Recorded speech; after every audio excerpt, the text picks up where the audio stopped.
नमस्कार, एक बार फिर से बहुत बहुत स्वागत है आपका टीवी 100 में। और मैं हूं आपके साथ हाजिर शुभम सोनी, एक बड़े मुद्दे के साथ। अमेरिकी राष्ट्रपति डोनाल्ड ट्रंप के बाद अब चीन ने भी भारत देश के प्रधानमंत्री नरेंद्र मोदी की तारीफ की है। चीन ने भारत चीन संबंधों पर प्रधानमंत्री मोदी की सकारात्मक टिप्पणी की सराहना की, जिसमें प्रधानमंत्री मोदी ने मतभेद के बजाय संवाद को तरजीह दी है।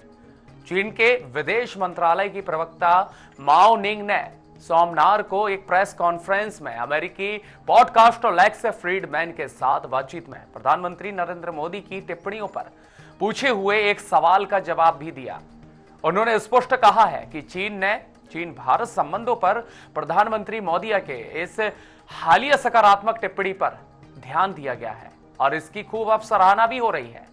इससे पहले अमेरिकी राष्ट्रपति डोनाल्ड ट्रंप ने सोशल मीडिया पर प्रधानमंत्री मोदी का जो पॉडकास्ट इंटरव्यू हुआ था उसे उन्होंने शेयर किया। हालांकि उन्होंने कोई टिप्पणी इस पर नहीं की है। वहीं माओ ने कहा है कि अक्टूबर में रूस के कजान में प्रधानमंत्री मोदी और चीनी राष्ट्रपति शी जिनपिंग के बीच में सफल बैठक ने द्विपक्षीय संबंधों के सुधार और विकास के लिए रणनीतिक मार्गदर्शन प्रदान किया है। उन्होंने यह भी कहा था कि दोनों पक्षों ने बेहद महत्वपूर्ण आम सहमतियों पर भी गंभीरतापूर्वक अमल किया है, यानी कि आदान प्रदान को मजबूत करने की दिशा में और सकारात्मक परिणामों को प्राप्त कराने के उद्देश्य से भारत का जो संबंध चीन से अब बनने को गया है, ये आने वाले समय में भारत देश के लिए और चीन के लिए एक अच्छी ऊर्जा लेकर आएगा, एक अच्छे रिलेशन के साथ में आगे बढ़ेगा। भारत चीन संबंधों पर प्रधानमंत्री नरेंद्र मोदी के बयान की तारीफ की जा रही है, जहां राष्ट्रपति डोनाल्ड ट्रंप के बाद भी चीन ने भी यहां प्रधानमंत्री मोदी की खूब प्रशंसा की है और मोदी की कूटनीति पर चीन का सकारात्मक रुख रहा। पाकिस्तान ने भी पीएम मोदी की टिप्पणी को हालांकि भ्रामक बताया, क्योंकि स्थितियां जो अभी फिलहाल पाकिस्तान में, हालांकि हमेशा अगर देखा जाए तो भारत ने एक दोस्ती का हाथ आगे हमेशा बढ़ाया है। पंडित जवाहरलाल नेहरू के कार्यकाल से लेकर के वर्तमान की स्थितियों तक ज्यादातर समझौते में भारत ही आगे गया, लेकिन वो समझौता नहीं बन सका। और अभी एक महीने के अंतराल में जो पाकिस्तान की स्थिति देखने को मिल रही है, जिस तरह से बलूचिस्तानियों और BLA के द्वारा हमले किए जा रहे हैं, उन हमलों के बावजूद भी पाकिस्तान को अपनी फिक्र ना होकर भारत को टारगेट करने की फिक्र नजर आ रही है।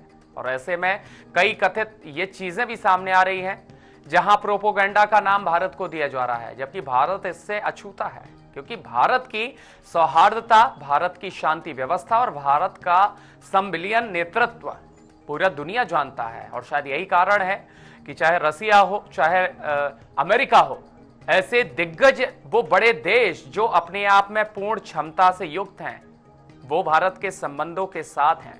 लेकिन पाकिस्तान की यह भ्रामक टिप्पणी जो कि प्रधानमंत्री नरेंद्र मोदी के लिए की जा रही है, ये अब कई तरह के सस्पेंसों को और खोल रही है।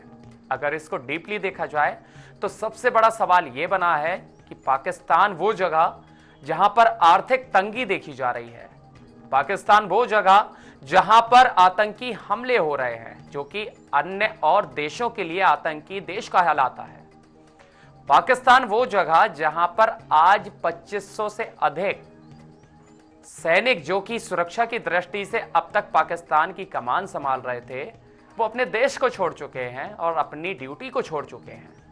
वो पाकिस्तान जो सबको इशारों में नचाने का ख्वाब देखता है, आज उसकी दशा दुर्दशा में तब्दील हो रही है। हालांकि भारत में प्रधानमंत्री नरेंद्र मोदी के द्वारा जिस तरह से एक पॉडकास्ट के जरिए कहा गया है, वो वाकई में यहां अगर देखा जाए तो शायद कहना गलत नहीं होगा। लेकिन हालात पूरी दुनिया जान रहे हैं कि पाकिस्तान की स्थिति जो है वो अभी दयनीय नजर आ रही है। लेकिन ऐसी स्थिति के बावजूद भी पाकिस्तान सिर्फ इंडिया को टारगेट करता नजर आ रहा है। हालांकि कूटनीति का नाम देते हुए जिस तरह से भारत के प्रधानमंत्री नरेंद्र मोदी के द्वारा इस पॉडकास्ट में यह भी कहा गया है कि भारत ही है जो सबसे आगे पाकिस्तान मुल्क में हाथ बढ़ाता आ रहा है। सन 1947 से जब इन दोनों ही दोस्तों को, दोनों ही भाइयों को अलग अलग किया गया, विच्छेद हुआ, भारत इंडिपेंडेंट हुआ और इंडिपेंडेंट के बाद से भी एक समझौते की राजनीति और समझौते का विश्वास लेकर के भारत निरंतर आगे बढ़ा। लेकिन समझौता आज तक नहीं हो पाया। सवालों के कटघरे हमेशा सुनने को मिले हैं। अब ऐसे में चीन और भारत संबंधों पर मोदी की जो टिप्पणी देखी गई है उसमें चीन ने भी रुख अपनाया है। वही चीन जो पाकिस्तान का एक अच्छा और सच्चा मित्र हुआ करता था, आज चीन को भी पाकिस्तान के उन संबंधों के साथ हो सकता है कि थोड़ा सा अपने आप को सपोर्टेबल महसूस नहीं किया जा रहा है, क्योंकि यही कारण भी हो सकता है कि जिस तरह से कुछ दिनों पहले भारत और चीन के समझौते में संबंध न बने, लेकिन उसके बावजूद शी जिनपिंग के द्वारा जब पीएम मोदी का समर्थन किया गया, उनकी बातों को जज्बातों में लिया गया, तो अब यहां एक आशा की रोशनी देखी जा रही है। ये सकारात्मक दिशा में हो सकता है, भारत के लिए एक बड़ी स्ट्रेटजी भी हो सकती है। भले ही पाकिस्तान को यहां लेकर के जो मोदी जी के द्वारा टिप्पणी की गई है, लेकिन सवाल बना हुआ है कि पाकिस्तान को अपनी देश की नहीं पड़ी है, पाकिस्तान को अन्य देशों की पड़ी है कि संबंधों में आखिर वहां क्यों मजबूती हो रही है। और शायद यही कारण है कि अपने देश पर ध्यान ना हो करके अन्य देशों में ध्यान, और ऐसे में दूसरे पर आरोप लाना। तो चलिए, इस पूरे डिबेट के लिए, इस बड़े मुद्दे के साथ में हमारे साथ आज कुछ मेहमान खास तौर पर जुड़ रहे हैं। चर्चा के विषय अंतर्गत के लिए हमारे साथ जुड़ रहे हैं डॉक्टर राजा काशिफ, जो कि पॉलिटिकल एनालिसिस पाकिस्तान से जुड़ रहे हैं। तंजीन अख्तर, सीनियर जर्नलिस्ट जुड़ रहे हैं, जो कि पाकिस्तान से हैं। ललित अंबारडार, यानी फॉरेन अफेयर्स एक्सपर्ट्स हैं, ये भी हमारे साथ जुड़े हुए हैं। और इसी डिबेट पर चर्चा करने के लिए हमारे साथ major Mohammad Ali Shah, retired defence expert जुड़ चुके हैं। आप चारों ही अतिथियों का सबसे पहले तो टीवी 100 में बेहद स्वागत है जी। और शुरुआत करेंगे आज के इस विशेष मुद्दे के साथ में डॉक्टर राजा काशिफ जी आपसे।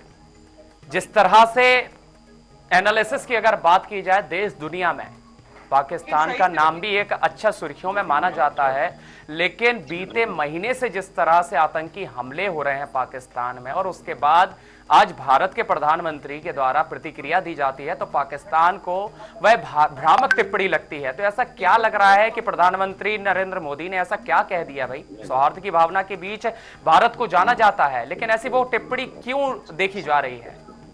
रजत, 8 बैठे हैं और 2 जी, बुनियादी बात यह है कि जहां तक हम बात करें मौजूदा हालात की पाकिस्तान के हवाले से, इस वक्त यकीनन पाकिस्तान के लिए एक मुश्किल टाइम है। बहुत सारे मसाइल भी हैं, प्रॉब्लम्स भी हैं, लेकिन सारे के सारे बाय द टाइम सॉल्व होंगे। और हर स्टेट को थोड़ा टाइम ऐसा आता है अपने पर। अभी हम देखें, अगर आप नॉन स्टेट एक्टर्स पे बात करें, ऐसी इदारों पे बात करें, ऐसे बीएलए टाइप के चीजों पे बात करें, तो ये यूज होते हैं। लेकिन हम ये कहें कि स्टेट हार जाए तो स्टेट हारती नहीं है, स्टेट अपना एक सिस्टम के तहत काम करती है और होती रहती है, वो चीजें रिजॉल्व हो जाएंगी, हमें उम्मीद है। और बाकी रह गया कि किसका क्या करैक्टर है। यकीनन ये टाइम है कि पाकिस्तान को देखना पड़ेगा में क्या क्या इश्यूज हैं, और खासतौर पे अफगानिस्तान के साथ हमारे प्रॉब्लम्स हैं, वो हमें रिजॉल्व करने होंगे। और खासतौर पे जो अफगानी है, उनको अब हमें चाहिए कि उनको सब यहाँ से निकाल के वापस अफगानिस्तान भेजें।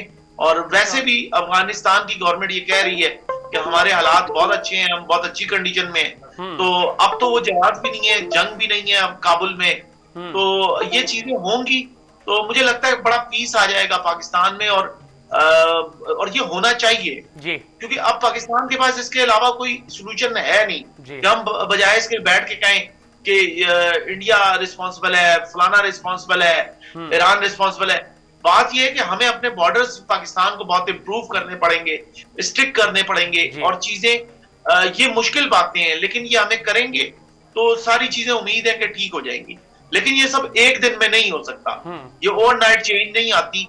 इसके लिए बेहतर चीजें हमें करनी होंगी, बजाय इसके कि हम सिर्फ ब्लेम गेम पे खड़े रहें। और पाकिस्तान को इन फ्यूचर सारी चीजें अच्छे स्टेप्स लेने होंगे। बिल्कुल, यानी राजा जी ये कहा जा सकता है कि आपको स्ट्रेटजी के साथ आगे बढ़ना पड़ेगा। आपको अन्य देशों की जगह पहले अपने आप में विशेष फोकस रखना पड़ेगा कि इन हालातों को कैसे काबू किया जाए और शांति व्यवस्था बनाने के लिए सफल कार्य किए जाएं, है ना। ठीक है तंजीन जी, आपका थोड़ा सा रुख कर लेते हैं। तंजीन जी, जिस तरह से देखा जा रहा है पाकिस्तान की फिलहाल स्थिति देखी जाए, आर्थिक स्थिति पर भी पहले नजर डालें तो आप देख सकते हैं कि यहां पर तंगी देखी जा रही थी, कई वर्षों से यहां स्थितियां नहीं आ रही थी। उसके बाद एक महीने में जिस तरह से जफर एक्सप्रेस ट्रेन को निशाना बनाया जाता है, बीएलए के द्वारा धमकियां दी जाती हैं, बीएलए के द्वारा हमले किए जाते हैं, और पाकिस्तान के लिए यह दुर्भाग्य होगा कि पाकिस्तानी सेना भी अपनी ड्यूटी को छोड़ते हुए अन्य देश के लिए तब्दील हो रही है। अब ऐसे में क्या लगता है आपको कि पाकिस्तान का भविष्य आखिर कैसे निखरेगा? क्या पाकिस्तान में एक बार फिर से अमन चैन शांति लौटने के आसार नजर आ रहे हैं फिलहाल इस वक्त? तंजीन जी सुन पा रहे हैं? चलिए, तंजीन से अभी फिलहाल संपर्क नहीं हो पा रहा है, लेकिन हमारे साथ फॉरेन अफेयर एक्सपर्ट ललित अंबारडर जी जुड़े हुए हैं। ललित जी, सवाल आपने भी शायद सुना होगा, अगर हो सके तो इसका जवाब आपसे लेना चाहूंगा। दोबारा रिपीट करें।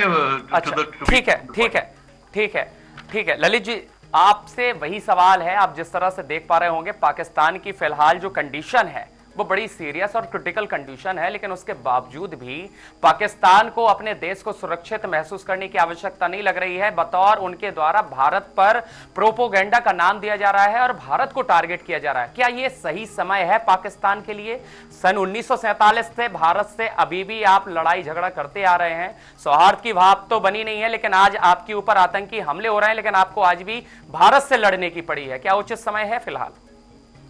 देखिए, पाकिस्तान को एक आम मुल्क के नजरिए से मत आप देखिए। आपने तो सोचे कि एक मुल्क है, ज्योग्राफिकल बिंदु है, एक पॉइंट है ग्लोब के अंदर बन गया है, लेकिन एक आर्टिफिशियल एंटिटी है।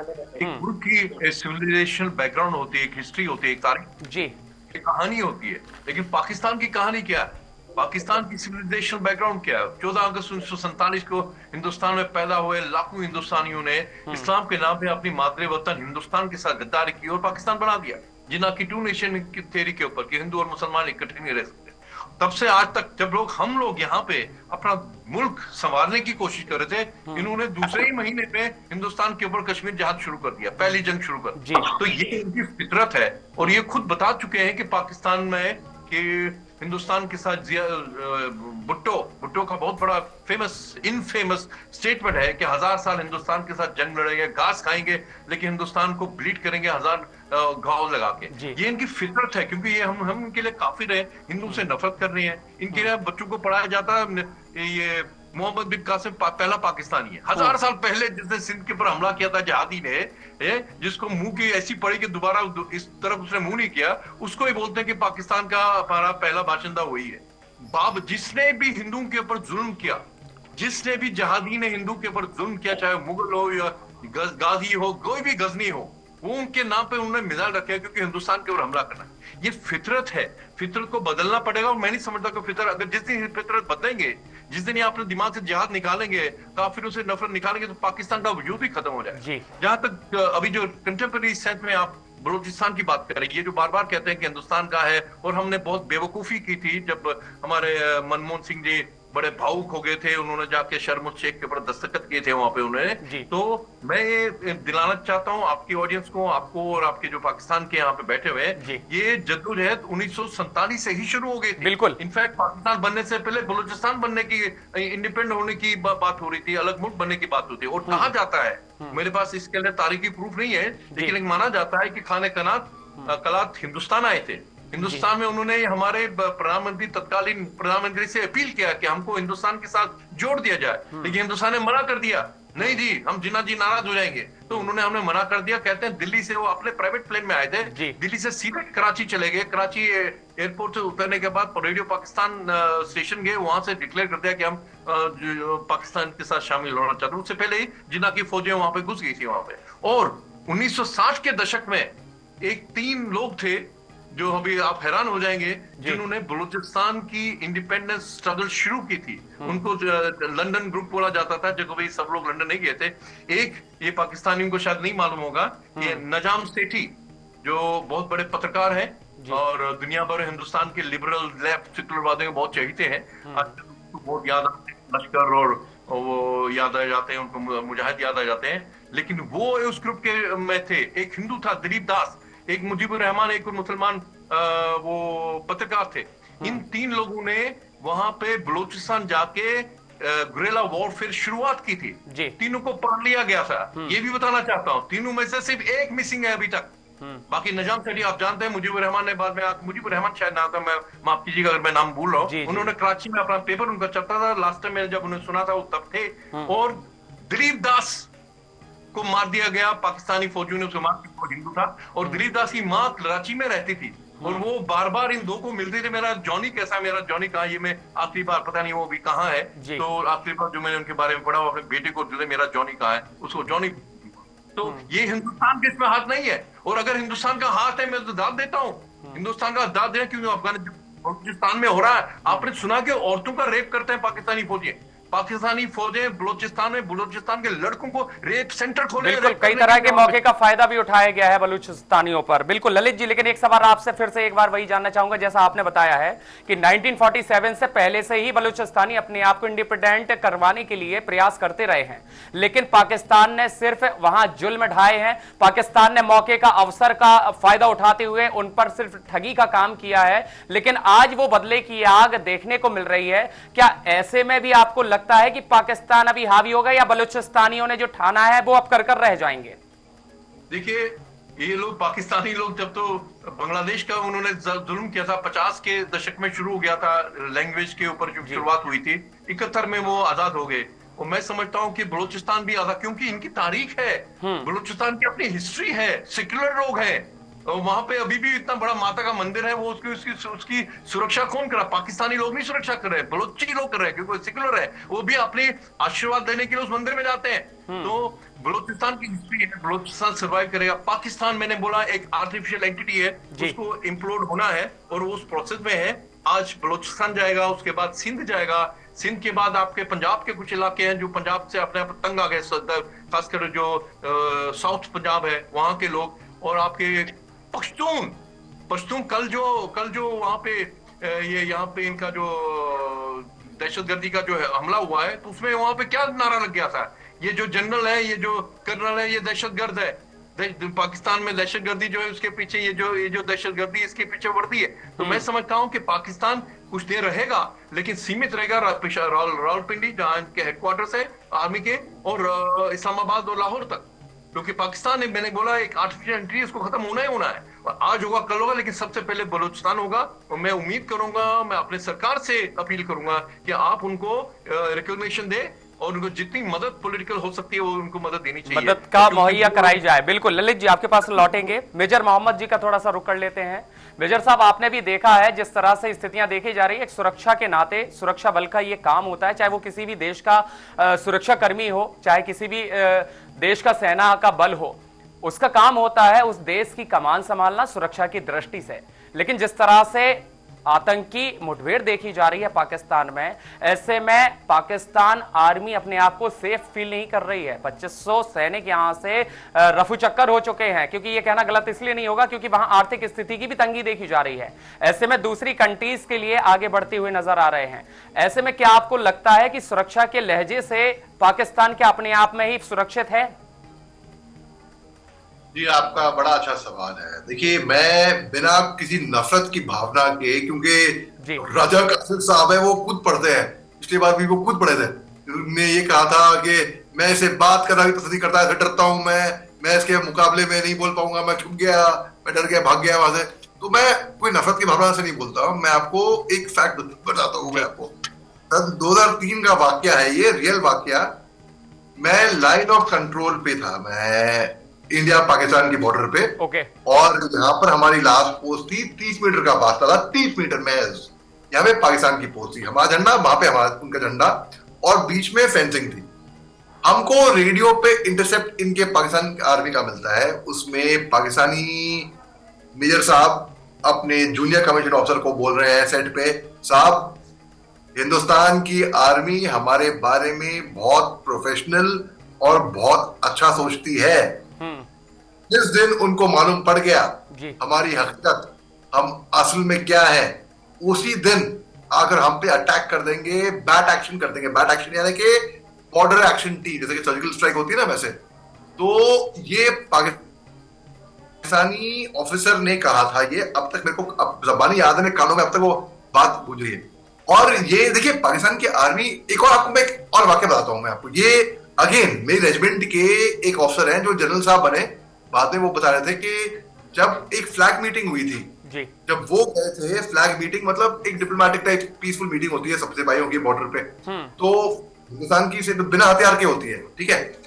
पाकिस्तान का ऑफिसर आता है, उनके पीछे एक जवान छतरी लेकर यूं करके आ रहा होता है जी।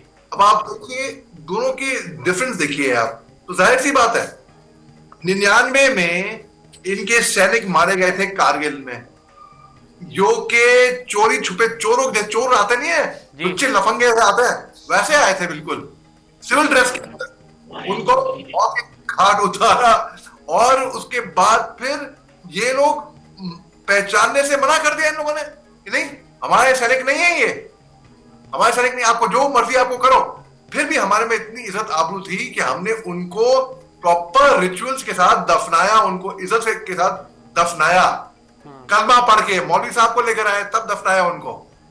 इतना मतलब जुल्फिकर अली भुट्टो साहब ने जो इतने पावरफुल हो गए थे, इनको जनरल जियाउल, इनको जनरल जुल्फिकर अली भुट्टो को जनरल अयूब खान लेकर आए थे, ठीक है जी।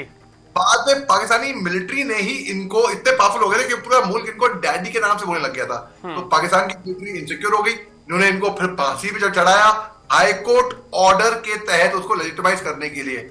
मगर देखिए ये दुखी नहीं है अपने दुख से, ये दुखी है अपने पड़ोसी की खिड़की में झांक के उनके सुख से। बिल्कुल बिल्कुल, क्योंकि मेजर साहब अभी भी यही वाकया सामने आ रहा है। आपने भी सुना होगा कि एक पॉडकास्ट के जरिए प्रधानमंत्री नरेंद्र मोदी ने जिस तरह से प्रतिक्रिया दी है, उसको भी उन्होंने उस टिप्पणी को भ्रामक बताया है, कंफ्यूजन बताया हुआ है और प्रोपोगेंडा बताया है। अब आप देख सकते हैं कि एक वही देश जो कि आज आतंकियों से घिरा पड़ा है, एक वही देश जहां की आर्थिक स्थिति अभी सही नहीं है, एक वही देश जिसको दूसरे देश की आवश्यकता हो सकती है, अगर संबंध अच्छे होंगे तो वो आपके लिए आगे बढ़ सकता है, लेकिन उसके बावजूद आज भी नफरत की भावना आगे बढ़ रही है। क्या ऐसे में पाकिस्तान आगे बढ़ता हुआ नजर आ रहा है?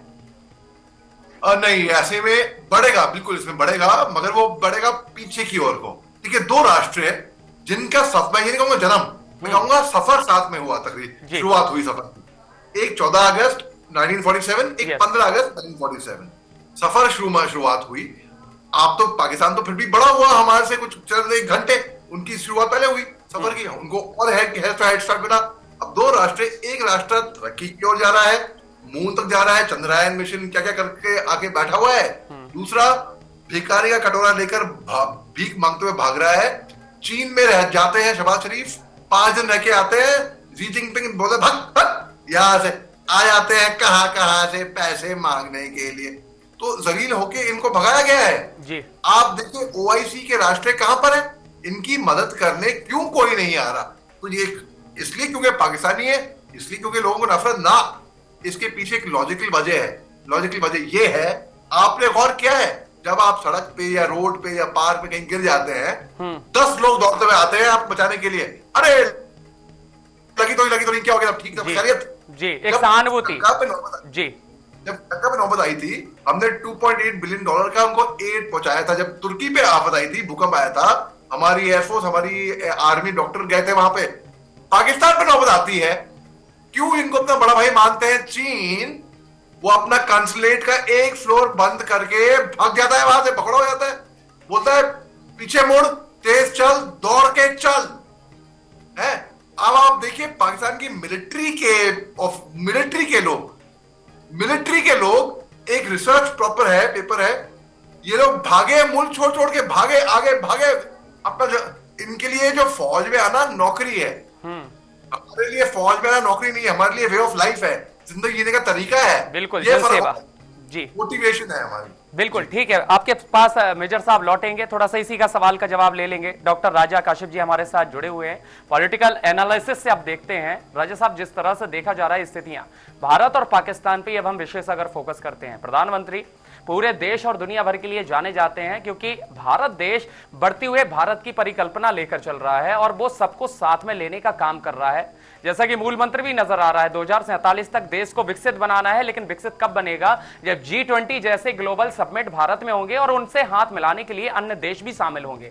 पाकिस्तान के लिए भी यह सुनहरा ऑफर प्रधानमंत्री नरेंद्र मोदी से लेकर सन 1947 से पंडित जवाहरलाल नेहरू देते आ रहे हैं। लेकिन यह दुर्भाग्य पाकिस्तान का क्या माना जा सकता है कि एक अच्छी मजबूती के लिए अपने बड़े भाई के नाते भारत को हाथ ना लेना उनके लिए कितना बड़ा खतरा हो सकता है? एक पॉलिटिकल एनालिसिस से आपसे जवाब चाहूंगा।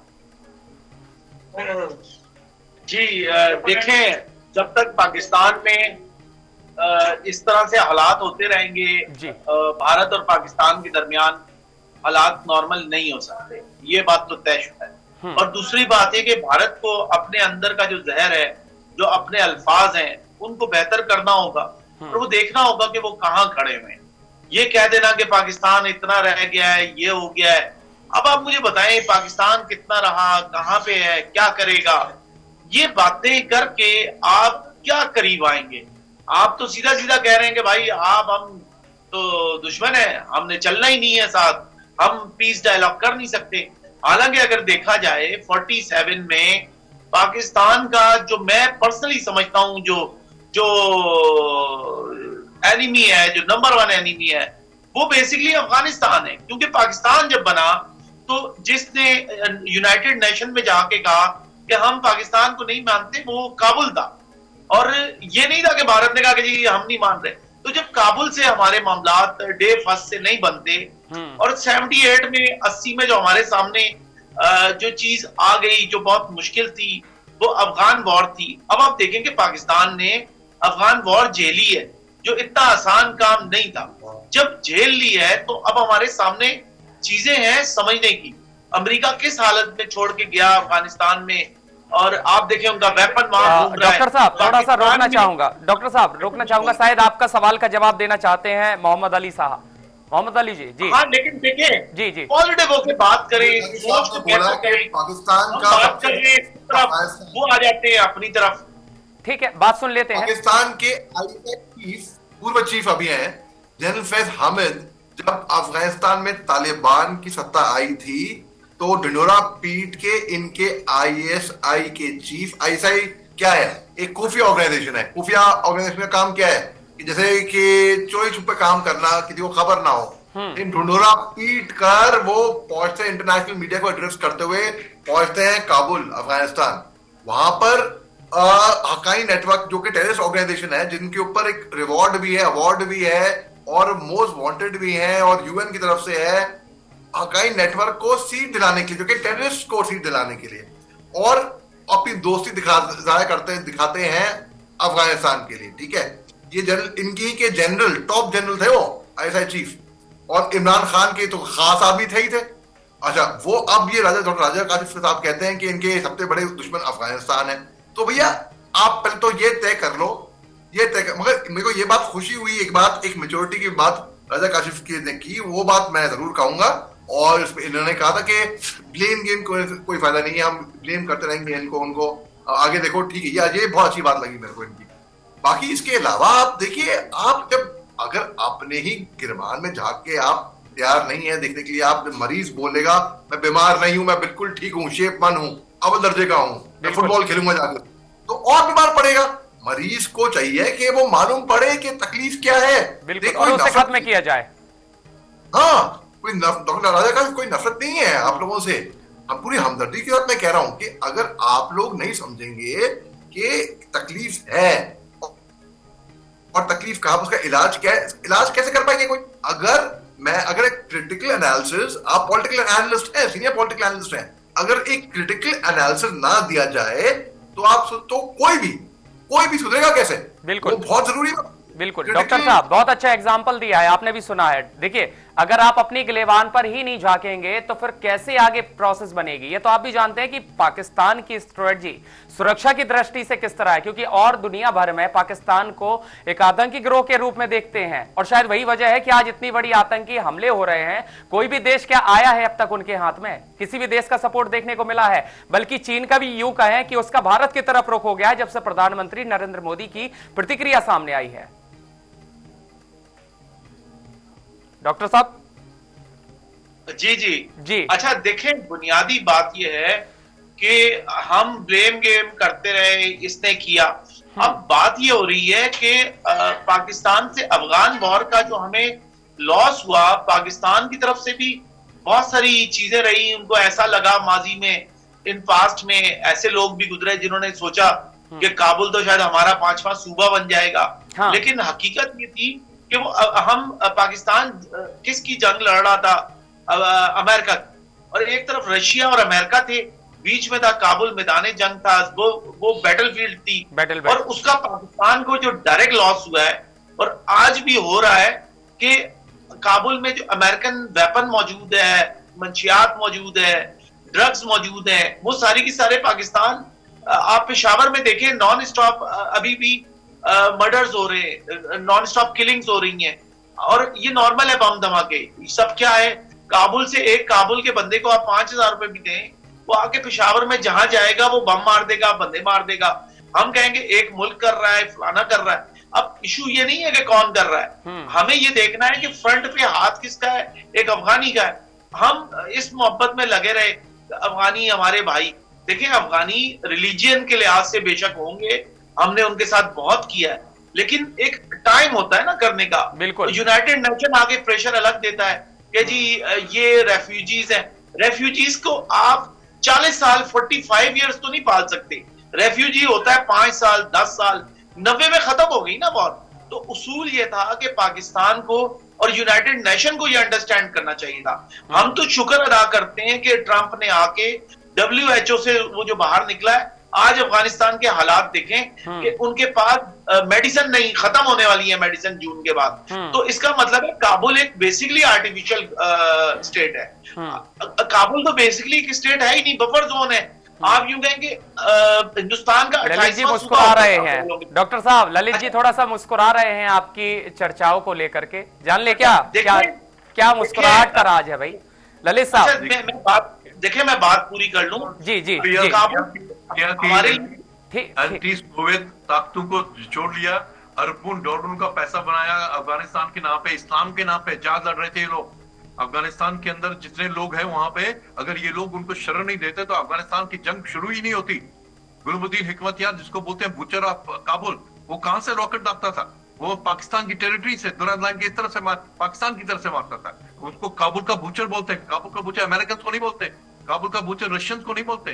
काबुल का बुचर हिजब इस्लामी के गुलबुद्दीन हिकमतयार, जो पाकिस्तानी रावलपिंडी की शरण में था, उनकी देखरेख में होता था। वो वहां से रॉकेट दागता था। काबुल के लोग, हजारों की तादाद में से लोग मारे हैं वहां पे। तो ये कहना कि हमारा था, अभी आप कह रहे हो इस्लाम के नाम पे नहीं करते हो आप। कश्मीर के अंदर कल कुलगाम में पाकिस्तानी पकड़ा गया है, बहुत सालों के बाद गिरफ्त, जिंदा गिरफ्त में आ गया। कल कुलगाम के अंदर पाकिस्तानी को पकड़ लिया।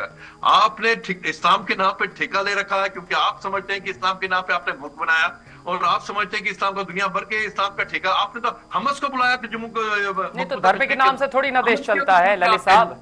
हिजबुल्लाह के लोग वहां पे आपके रावलपिंडी के अंदर, पेशावर के अंदर लेक्चर देते। तो आप कहते हैं कि आपकी राय में समझ सकता हूं, आप, मुझे लग रहा है कि आपको समझ आ गई है एक इंडिविजुअल के तौर पे, लेकिन पाकिस्तान नहीं सुधरेगा। पाकिस्तान के साथ सुधरने की उम्मीद आप ऐसी है जैसे मिराज को चेज करते हैं ना, वैसे पाकिस्तान के साथ। इसलिए हमने डिहाइफन कर दिया। अभी हमारे साथ पाकिस्तान के साथ कोई रिश्ता नहीं, कोई ऐसा नहीं कि बराबर कोई करेगा। मैं भी आपसे भी उम्मीद करूंगा कि आप भी कभी भी इक्वेट मत करें पाकिस्तान का। पाकिस्तान एक फेल्ड आर्टिफिशियल एंटिटी है, उसको एक से एक दिन खत्म होना है। तो जो वहां पे सिंधी है, जो उनके बलोच हैं, जो पश्तून है, जो हमारे हिंदुस्तान के दोस्त हैं, हमने उनके साथ धोखेबाजी की। मैं अपनी नेहरू एंड कांग्रेस को दोष देता हूं। उनको पूरे नॉर्थ वेस्टर्न फ्रंटियर प्रोविंस को कांग्रेस ही बोलते थे।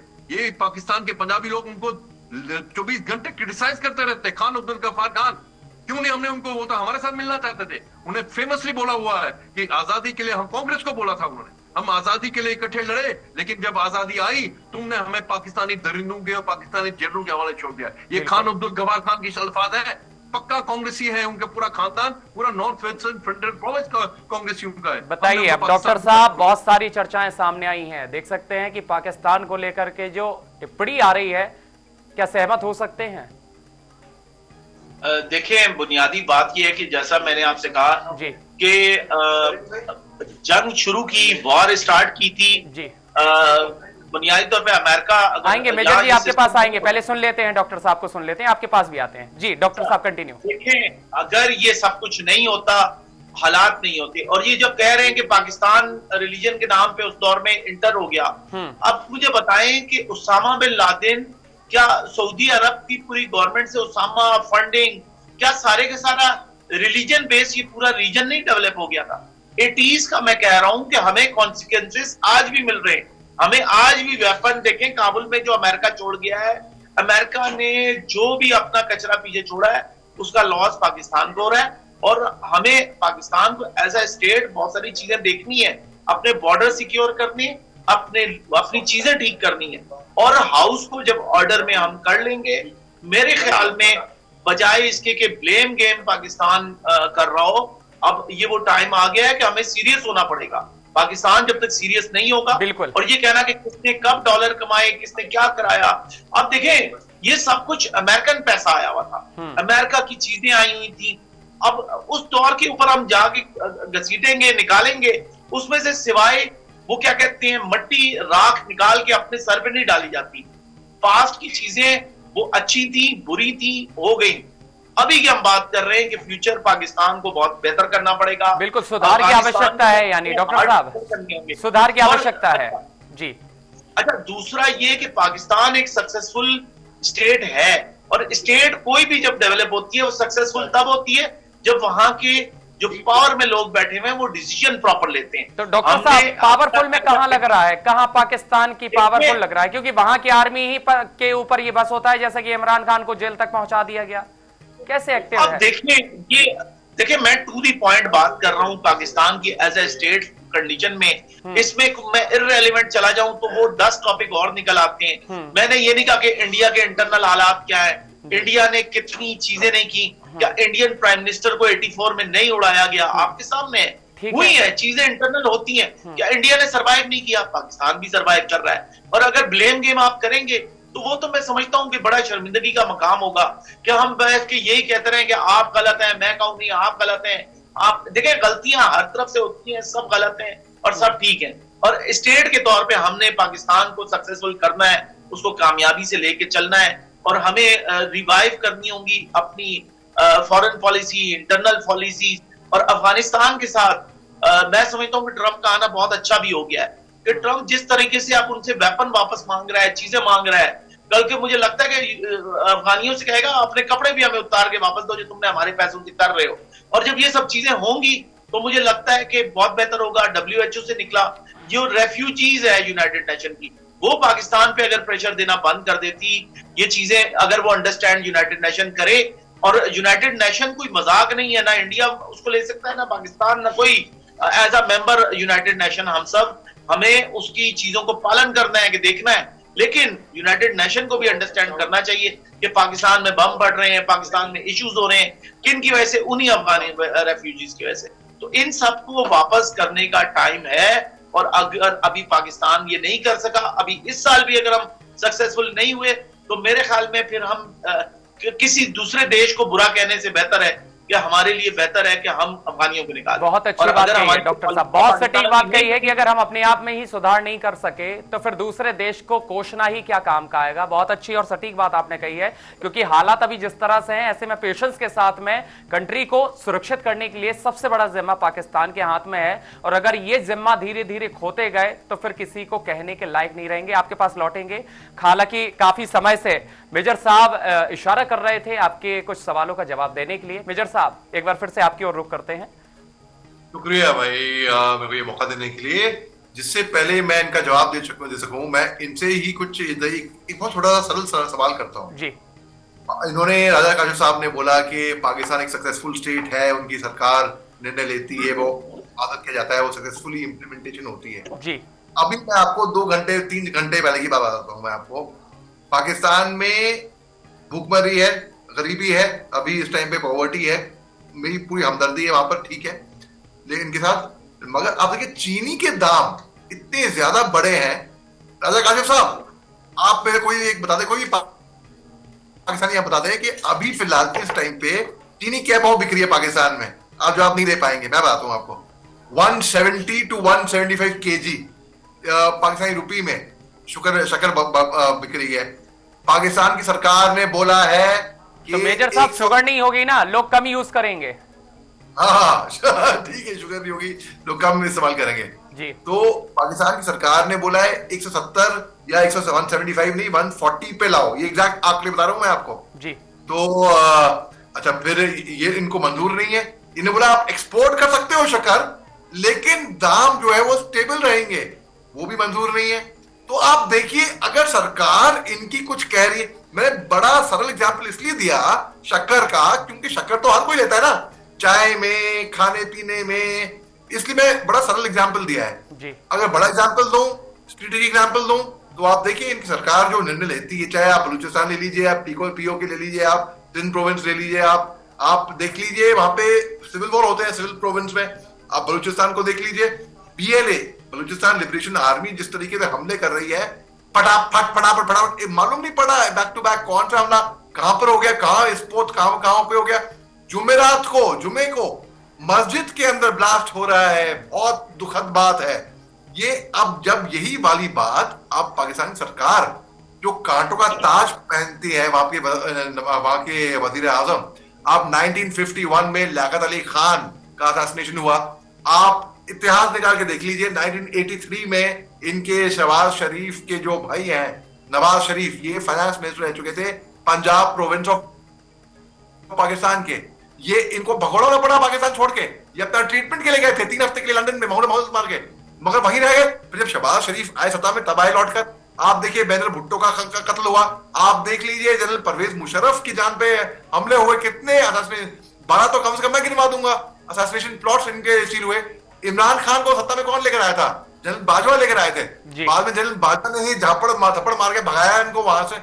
आप देख लीजिए कितने भी, आप देख लीजिए, आप जनरल जियाउल हक लेकर आए थे शहबाज शरीफ को, शहबाज शरीफ के भाई को, नवाज शरीफ को, बाद में छोड़ के भागना पड़ा। आप देखिए पाकिस्तान की जो सरकार है वो निर्णय नहीं ले पाती है, वो घटिया निर्णय लेती है। उनकी वजह, उन सरकार की वजह से ही तो उनके आम लोग मर रहे हैं, उस सरकार की पॉलिसीज की वजह से ही इनकी ये हालत हो गई है। 1979 से लेकर 1989 10 साल कोल्ड वॉर चला, यूएसआर का और अमेरिका का। पाकिस्तान ने जो जान बिल्कुल सपोर्ट किया अमेरिका का, बड़ी अच्छी बात है। उसके बाद क्यों बिगाड़ दिए रिश्ते अमेरिका से? इतने अच्छे रिश्ते थे इनके अमेरिका से, इतने सुपर पावर से, क्यों बिगाड़ दिए? क्यों इनका बड़ा भाई इनको सपोर्ट नहीं करता? क्यों इनको लोगों दुनिया ने डिसोन कर दिया है? बिल्कुल मेजर साहब, आपको थोड़ा सा रोकना चाहूंगा, समय भाव कम है, और थोड़ा सा एक सवाल का जवाब ले लेते हैं।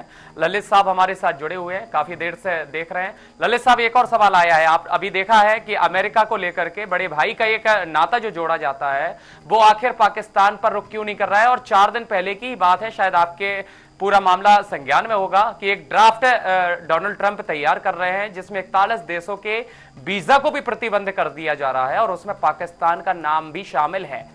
एक वो जहां पर पूरे देश और दुनिया की सबसे बड़ी ताकत अमेरिका, और उसका हाथ अगर पाकिस्तान के साथ ना होना, क्या ये दुर्भाग्यपूर्ण नहीं होगा पाकिस्तान के लिए? और अभी जो हाल में स्थिति है, ऐसे में एक अगर ड्राफ्ट मान लीजिएगा पास होता है तो स्थिति कैसे होती है पाकिस्तान की? फिर देखिए, ऐसा है कि पाकिस्तान का जो वजूद है वो एक किस्म से तो जो कोल्ड वॉर से पहले जो वितरण था दुनिया का, उसके ग्रेट गेम उसे बोलते हैं, उसकी भी एक वजूहत थी कि पाकिस्तान की वजूद में आ गया ग्रेट गेम की वजह से। लंबा चैप्टर है, तो उस वजह से, क्योंकि उसकी जो पोजीशन है ना, जो ज्योग्राफिकल पोजीशन जो बना दी गई अफगान इसकी पाकिस्तान की, इसको मैं अक्सर बोला करता हूँ, ये एक सिडक्ट्रस है, स्ट्रेटेजिकली प्लेस सिडक्ट्रस है, तो ताकि सबको अपनी तरफ से मोहित करती है क्योंकि स्ट्रेटेजिकली प्लेस है। लेकिन वो कोल्ड वॉर भी आगे बाद में खत्म हो गई, रशिया और अमेरिका अपना दोस्ती कर रहे हैं, चाइना और अमेरिका आपस में बाइडेन के साथ दोस्ती करते हैं, ट्रंप अपनी शर्तों के ऊपर दोस्ती करेगा। अब वो ट्रंप का जो रजीम है ये एक पीस रजीम है, नो वॉर रजीम है, तो पाकिस्तान की जो अहमियत खत्म हो रही है। और हम लोग इंडिया एक दुनिया में आज की तारीख में कोई भी बातचीत नहीं होती जब तक उसमें हिंदुस्तान की शमूलियत ना हो। तो India it's not emerging power नहीं है, इंडिया पावर ऑलरेडी है। तो इस समझ में पाकिस्तान की जो अहमियत, जो स्ट्रेटेजिकल अहमियत थी वो खत्म हो गई, इसलिए अमेरिका को उनको रिडंडेंट हो गए पाकिस्तान के लिए। इसलिए वो सिर्फ अगर पाकिस्तान दुनिया भर में भी कहीं देखा जाता है आज की तारीख में, या पाकिस्तानी को देखा जाता है, वो एक बोझ देखा जाता है, एक टेरर पहले नजर पड़ती है तो उसका आतंकवाद नजर आता है। बिल्कुल, यानी आतंक के नाम से पूरे देश भर में और दुनिया भर में पाकिस्तान को जाना जाता है, शायद यही वजह हो सकती है। और चलिए, बेहद शुक्रिया, क्योंकि समय अब आगे इजाजत नहीं देता है। फिलहाल हमारे साथ डॉक्टर राजा काशिफ जी जुड़ने के लिए, ललित अम्बलाटर जी आपको भी बहुत बारा धन्यवाद, आभार, और मेजर मोहम्मद अली शाह आपका भी बहुत बहुत शुक्रिया टीवी 100 के साथ उन तमाम विषयों अंतर्गत चर्चाओं को करने के लिए। और लगातार इसी तरह से सिलसिला भी आगे जारी रहेगा। आसपास की खबरों के लिए देखते रहें टीवी 100।